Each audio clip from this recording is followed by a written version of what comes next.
A Arte de Ver com Saúde esta semana aqui na Arte Odontologia para dar continuidade a esse assunto maravilhoso que tem ganhado muito público. Quero agradecer muito a você que está gostando, mandando os e-mails. Continue mandando e-mail aqui para a Arte Odontologia ou mesmo para a produção do programa, para que a gente possa trazer essas novidades para você. E como é um pedido, Tertuliano, pediram para que a gente falasse sobre o cigarro e os males do cigarro que fazem a nossa saúde. Eu gostaria que você, então, pudesse... Claro. É um prazer aqui novamente estar com vocês, né? Agradecer a audiência, né?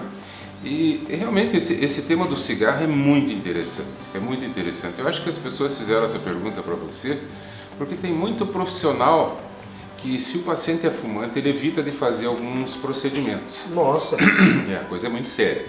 Então a gente diz assim que é um tema que não é batido, quer dizer, ele é comentado incessantemente.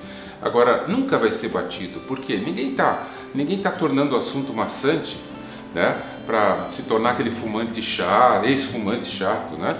Eu vou falar com a condição de um ex-fumante, que não é chato, né? Mas eu vou explicar de uma maneira simples, fácil da pessoa entender, porque não adianta entrar em aspecto científico, porque não é esse é o nosso propósito. Nosso propósito é falar para o público leigo. É conscientizar. É conscientizar. Então, gente, que o cigarro faz mal, quer dizer, não vamos discutir isso aí, já foi discutido amplamente, a gente sabe dos malefícios que ele causa no nosso organismo. Mas hoje nós vamos conversar especificamente sobre os males do cigarro na cavidade oral. E por que você não faz determinados procedimentos se o paciente é fumante. Eu vou falar com a minha condição de ex-fumante. Eu fumei 30 anos e já tive problema por causa do cigarro. Hoje eu sou feliz proprietário do marca-passo cardíaco. Tive uma tromboembolia pulmonar aguda, com pleurite, com septicemia, quer dizer, só não fui para o outro lado porque o ônibus estava cheio. Mas fizeram exames de toda forma, me reviraram no avesso e chegaram à conclusão que deveria ser ligado ao problema do tabagismo. E eu acredito que sim. Dizer que foi fácil de largar de fumar, não foi. Eu estou falando com a propriedade de quem fumou 30 anos. E que até hoje sente vontade? Não, eu perdi a vontade. Graças a Deus foi, como dizia meu velho querido pai, ganhei na loteria. E é uma loteria, porque, gente, não é fácil. Eu entrava em depressão. Mesmo depois de eu ter feito a minha intervenção, não a do marca-passo, mas quando eu tive há 12 anos atrás, eu fumava escondido. Então é difícil. Dizer que é fácil largar de fumar, não é. Agora tem muito recurso hoje em dia, Tem muito recurso, tem medicamentos, tem adesivos, enfim, tem uma série de acompanhamentos psicológicos. A própria programação neurolinguística faz com que você pare, reprogramando o cérebro. Exatamente. Foi como eu parei assim. Então o que acontece? Então, vamos conversar, como que o cigarro age. Então eu vou falar sim hoje, claro, para o fumante. Fumante, eu vou falar com aquele meu conhecimento de ex-fumante. Eu acho que todo mundo parou de fumar assim uma semana, não foi? Uma semana, um mês, um tempo, e de repente ele volta. Aí eu vou fazer uma pergunta. O que acontece quando você volta com aquele teu primeiro cigarro depois dessa parada? Você fica completamente zonzo.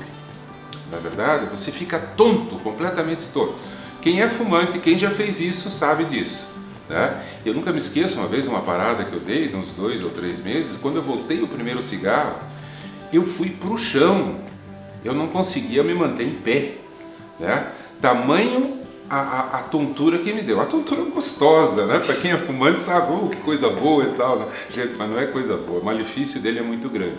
O que acontece? Eu fui pro chão. Então eu sempre digo o seguinte, uma coisinha desse tamaninho, para derrubar um cara desses no chão, qual é o efeito que faz no nosso organismo? Sem entrar em aspecto científico, ele faz uma vasoconstrição, das tuas artérias. O que acontece isso? E a proporção dela é em torno de 50%. Para colocar essa pessoa grande no chão, a vasoconstrição é forte. E é em torno de 50%. Então veja, 50% a minha artéria fecha. Agora imaginem que eu tenho um ateroma, né? Uma camadinha de gordura numa artéria dessas. O que acontece? Fechou, já acabou. tem alguma coisa obstruindo. Faz uma vasoconstrição de 50%, gente, né? Por isso que o cigarro é o maior causador de infartos no mundo. Por isso que ele está sendo combatido. Então, eu estou falando tudo isso para que vocês entendam como que vai agir, né? Como que vai agir negativamente, vamos assim, de uma maneira deletéria, na boca dos nossos pacientes, na boca de quem fuma. E por que a gente não faz algumas cirurgias. Então, vejam só. Acho que todos entenderam essa situação, né?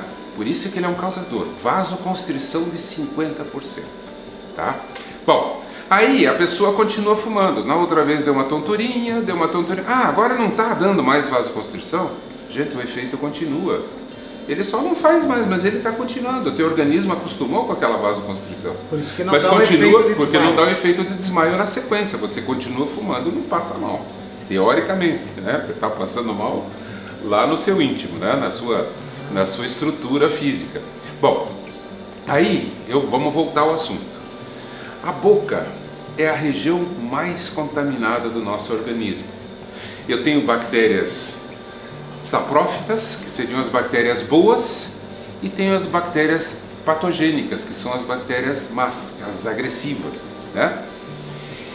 Esse sistema é um sistema em equilíbrio, tá? Só para vocês terem uma ideia, num ml de saliva, uma cuspida que o paciente der, para ficar bem claro, ele vai ter 750 milhões de bactérias. Gente, você imagina o que é isso? Como é que nós mantemos o equilíbrio? Com a nossa higienização, né?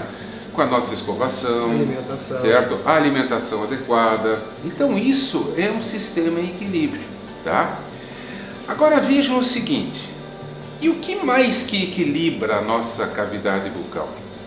Tá? O nosso sistema imunológico. São os elementos figurados que vêm lá do sangue, tá? Vêm lá do sangue. Então imagine, eu tenho um exército, por exemplo, eu tenho uma afecção bucal qualquer, ou seja, ou uma própria cirurgia que eu fiz. As bactérias patogênicas vão estar ali em grande quantidade. Eu preciso que alguém venha me socorrer. Quem que vem me socorrer? Né? Os elementos figurados que vêm, os elementos de defesa que vêm lá do sistema imunológico, tá? E vem através da onde? Do sangue.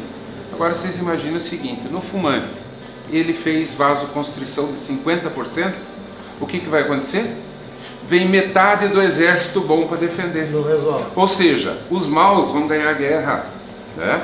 Você não vai ter elementos para proteger a sua boca. Essa é uma maneira simples, clara de você entender, tá? Então o que acontece? Por que determinados dentistas evitam de fazer alguns procedimentos ou chamam a atenção do paciente para isso? Alguns até fazem o paciente assinar, se ele for fumento, de responsabilidade. E com razão, com razão. Veja, o implante feito de uma maneira correta, dentro das técnicas, às vezes nós temos rejeições pequenas, né? Em torno de 10%, até menos do que isso. Você faz dentro da técnica, tudo certinho, tudo bonitinho, você tem problemas. Às vezes o paciente não fumante acaba, um ou outro acaba perdendo. Bom, se eu tenho, por exemplo, eu preciso para aquele implante que dê resultado, né? Eu preciso de uma quantidade de sangue suficiente para que haja o processo de neoformação óssea, né? Então, se eu sou fumante, eu vou ter esse processo reduzido. Outro exemplo, eu vou fazer um enxerto de gengiva, eu tiro um pedacinho lá do palato, do céu da boca do paciente, para enxertar numa outra área. Por que nós, volta e meia, deixamos de fazer essa cirurgia se o paciente é fumante? Porque eu preciso de sangue para nutrir aquele enxerto. E não vem. Se não vier o sangue, o que acontece? Você vai ter necrose. Então eu sempre falo para o paciente que se ele é fumante, pelo menos que ele largue do vício durante uma semana ou 2 semanas, até o processo todo de instalação do teu implante, do teu enxerto, né? Por quê? Porque nós sabemos que o cigarro é prejudicial. Hoje ele é visto assim como um dos grandes fatores de insucesso nos teus tratamentos, principalmente de enxertia de gengiva e de implante para substituir alimento dentário. Tá? Nossa, então esse é um detalhezinho importante. Outro aspecto, cavidade bucal. Tá? Nós temos uma estrutura de epitélio, tá, que foi feita pela natureza para suportar determinada temperatura. Quando você coloca o cigarro na sua boca que você traga, eu estou falando com a experiência de ex-fumante, né? Não estou falando assim, coisa que eu não sei, eu vivi isso. Então o que acontece? Quando eu dou a minha tragada, a temperatura no filtro no meu lábio vai a 70 graus. Nossa. Gente, nosso organismo foi feito para suportar 36 graus. Né? Então o que acontece? Eu começo a desenvolver pequenas lesões. Né? E essas pequenas lesões podem degenerar num problema mais sério. Hoje nós temos que contar com a estatística.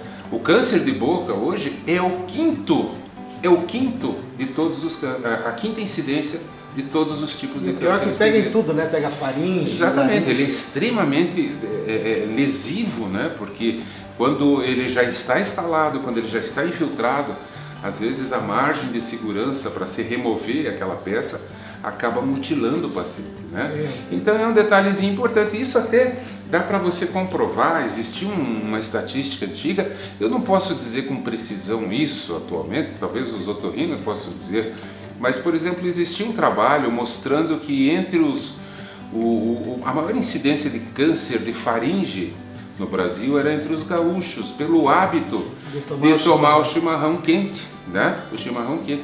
Então, com aquela água fervendo, né? Então, realmente, aquela água é como diz o gaúcho, você sabe quando que a água está boa para você tomar o chimarrão? Quando você bota na boca, bochecha e gospe no lombo do burro. Se o burro sair correndo, a água está boa. Né? Então, é uma situação assim. E isso gerou muito problema, né? Gera muito problema. Por quê? Nossa estrutura foi feita para aguentar 36,5 graus, né, de temperatura. Por isso que o muito gelado, por isso que o muito quente, tá, os extremos fazem mal. Né? Eu, por exemplo, sou avesso a sorvete. Eu gosto de sorvete, mas não posso tomar. Eu tomar já tenho problema de garganta. Ou seja, a minha resistência, né, nessa área aqui é muito baixa. Coisa que acontece com a maioria das pessoas.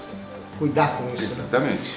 Tertuliano, o papo é bom, é longo, tem muita coisa pra gente falar. Será que a gente num próximo momento poderemos continuar dando mais exemplos e falando mais sobre isso? Eu vou trazer aqui uma grande sumidade dessa área de estomatologia. Ela trabalha com a gente aqui, né, a doutora Ana Paula Braose. Ela é mestre, é doutora, é pós-doutora, ela é espetacular.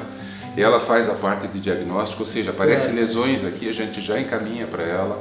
Ela é uma ótima profissional nessa área. Eu vou ter a oportunidade de trazer a Ana Paula aqui nos próximos programas para que a gente tire o máximo, porque, gente, olha, muita informação. Tem muita lesão de boca que muita gente não sabe. Desconhece. E aí vocês vão ver a importância do autoexame. Né? O autoexame é fundamental. E a Ana Paula vai tratar tudo isso aí de uma forma simples para que vocês, telespectadores, possam entender. E qualquer dúvida, nós sempre nos colocaremos à disposição. A Ana Paula é show nisso aí, é uma grande profissional, trabalha aqui na nossa arte e odontologia, é professora lá da Universidade Positivo também, né? Ela tem PhD, ela é pós-doutora, é uma pessoa assim muito gabaritada para trabalhar esse assunto. Então nós vamos trazer a Ana Paula aqui, eu acho que vale a pena vocês assistirem. Vamos trazer a Ana Paula e eu quero fazer um convite a você que está assistindo a Arte e Odontologia toda semana aqui no programa Artes de Fazer Amigos, no quadro Artes de Viver com Saúde. É isso que a gente quer levar para você, é conhecimento, é que você tenha, porque o que faz um povo pobre é a falta de conhecimento. E nós sabemos o que nós estamos passando nesse país por falta desse conhecimento. E nós que podemos levar para você, através de profissionais como o Dr. Tertuliano, que se preocupa com a saúde de vocês, é isso que nós estamos fazendo. Tá bom, gente? Um abraço, um beijo no seu coração de semana que vem. Obrigado, Tertuliano. Agradeço a presença de todos e até a próxima, se Deus quiser.